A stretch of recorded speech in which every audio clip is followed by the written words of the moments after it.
सत्यनारायण भगवान की मूल कथा कौन सी है।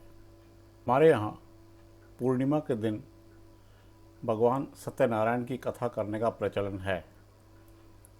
किसी शुभारंभ के मौके पर भी यह कथा करवाई जाती है, जैसे दुकान का उद्घाटन हो या मकान का नांगल हो। वस्तुतः इस कथा में 5 अध्याय होते हैं, जिनमें यह वर्णन होता है कि अमुक व्यक्ति ने कथा की तो उसे बहुत फ़ायदा हुआ, और अमुक ने भूल से कथा नहीं की या कथा का अनादर किया तो उसका अनिष्ट हो गया। इसमें कोई दो राय नहीं है कि आज हम जो कथा कर रहे हैं वह वाकई सत्यनारायण भगवान की कथा ही है, क्योंकि उसमें भगवान की महिमा का बखान है। मगर सवाल ये उठता है कि 5 अध्यायों में जिन लोगों ने कथा की वह आखिर कौन सी कथा थी।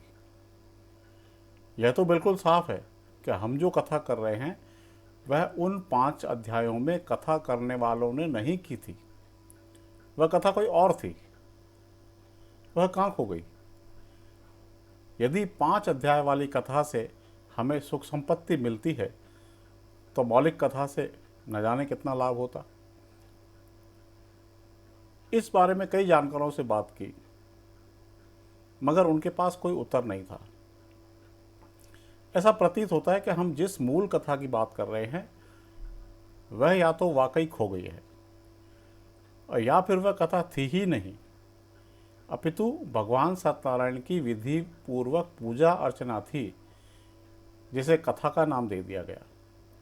अगर ऐसा है तो इसका मतलब ये हुआ कि वर्तमान में जो कथा कर रहे हैं हम, उसमें पूजा अर्चना करने या न करने वालों के प्रसंग मात्र हैं। खैर, इसी बहाने से ही सही हम सत्यनारायण भगवान की आराधना तो कर ही रहे हैं। दोस्तों, अगर इस मामले में कोई अतिरिक्त जानकारी हो तो मेहरबानी करके कमेंट बॉक्स में साझा कीजिए, ताकि सभी दर्शकों का ज्ञानवर्धन हो। मित्रों, अगर आपको ये वीडियो पसंद आया हो तो लाइक व शेयर कीजिए।